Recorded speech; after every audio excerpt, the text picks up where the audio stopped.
قدم جو معاویہ نے اٹھایا اور فیصلہ کن اقدام کیا، وہ ضروری آج کے نسل کو، آج کے شیعہ کو، آج کے پاکستانی شیعہ کو موجودہ حالات میں یہ نقطہ بہت غور کرنا چاہیے۔ معاویہ نے کون سا قدم اٹھایا؟ آخری قدم۔ ویسے تو بہت کچھ اس نے اقدامات کیے، بہت کچھ اس نے کیا جو آہستہ آہستہ دھیرے دھیرے کئی سالوں میں اقتدار تک پہنچنے کا باعث بنا ان کا۔ یہ تمام دنیا کے سیاستدان اس کو پڑھتے ہیں باقاعدہ۔ یہ آپ کے سابقہ حکمران وزیر اعظم صاحب، انہوں نے باقاعدہ پڑھا اور کہا بھی، انہوں نے کراچی کے کسی ایک نشست میں، ریکارڈ میں ہے وہ بات، کہ مجھے اگر حکومت ملی تو میں معاویہ ابن ابی سفیان والی حکومت قائم کروں گا۔ وہ رول ماڈل ہے سیاستدانوں کا۔ سیاست میں سیاستدان امیر المومنین کو نعوذ باللہ ناکام سیاستدان سمجھتے ہیں اور معاویہ کو کامیاب سیاستدان۔ ظاہر ہے جو اقتدار میں رہ نہ سکے تو ناکامی ہے اس کی، جو اقتدار لے لے اس کا دور دور تک کوئی امکان نہ ہو، لیکن ایسی سیاست کرے کہ اقتدار تک پہنچ جائے اور وہ مقتدر شخصیات اقتدار میں ان کو باہر کر دے اقتدار سے، سیاست کی دنیا میں تو اس کو کامیابی کہا جاتا ہے۔ اس لیے یہ اس کو اپنا امام مانتے ہیں سیاست میں سیاستدان۔ پاکستان کے سارے سیاستدان، نہ ایک دو، سب پاکستان کے سیاستدانوں میں ہر مذہب سے تعلق رکھنے والے ہیں، اہل سنت ہیں، دیوبندی رجحانات والے ہیں، بریلوی رجحانات والے ہیں، مخدوم مشائخ ہیں، شیعہ ہیں، اہل حدیث ہیں۔ چونکہ آپس میں بے شک فرقے بنا لے لیکن اقتدار سب کی کمزوری ہے۔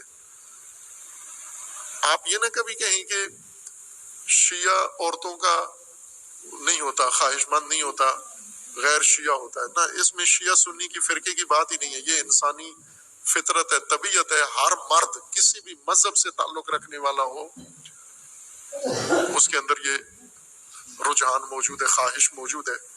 یہ نہ کہو کہ یہ شیعہ ہے تو پھر تو اپنا بھائی ہے، نہ، نامحرم کے قواعد سب کے لیے۔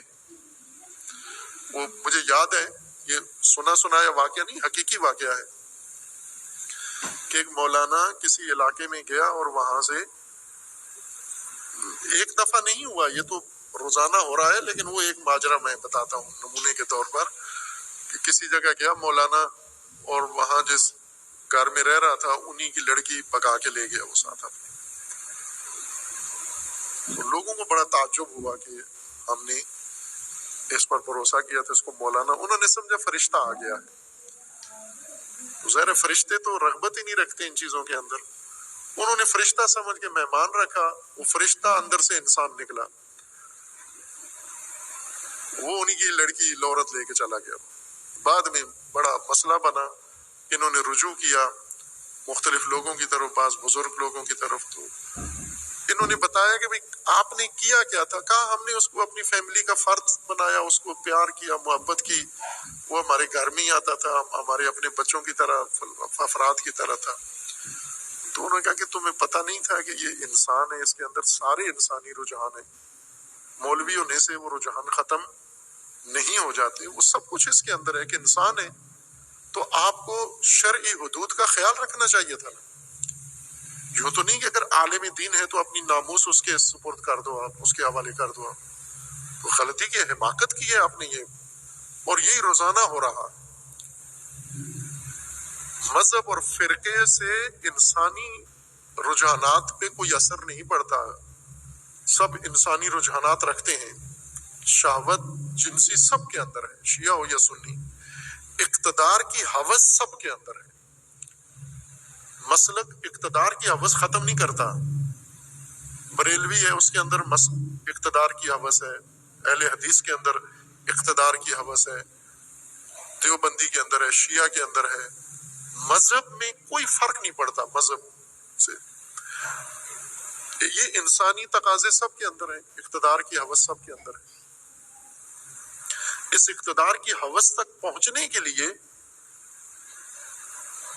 اب آپ دیکھیں مذہب کا فائدہ اٹھا رہے ہیں، قومی لوگ قومیت کا فائدہ اٹھا رہے ہیں، دولت مند دولت کا فائدہ اٹھا رہے ہیں، باقی جس کے ہاتھ میں جو ہتھیار آتا ہے وہ اقتدار تک پہنچنے کے لیے استفادہ کرتا ہے۔ اس نبرد میں جو آج پاکستان میں اقتدار کے لیے شروع ہے اور فتنہ بن گیا ہے، امام حسن علیہ السلام اپنے پیروکاروں کے لیے، میں تو سب پاکستانیوں کے لیے تجویز کروں گا سیرت امام حسن علیہ السلام، تمام پاکستانیوں کے لیے، لیکن اس سادگی کے ساتھ نہیں کہ مجھے یہ توقع ہو کہ ادھر سے تجویز آئے گی، ادھر سے کل سارے پاکستانی امام حسن کے پرچم اٹھا کے اور اقتدار کی جنگ سے باہر نکل کر امامت کے مکتب میں آ جائیں گے۔ خصوصاً جو اندھے ہو چکے ہیں اقتدار میں، وہ تو یہ بات سنیں گے نہیں، بلکہ اس بات کو رد کریں گے، اس کو غلط قرار دیں گے۔ لیکن جن کو اللہ نے یہ توفیق دی ہے، صداقت ہے ان کے اندر، اور چاہتے ہیں کہ انہیں مکتب امامت سے کوئی نور ہدایت ملے،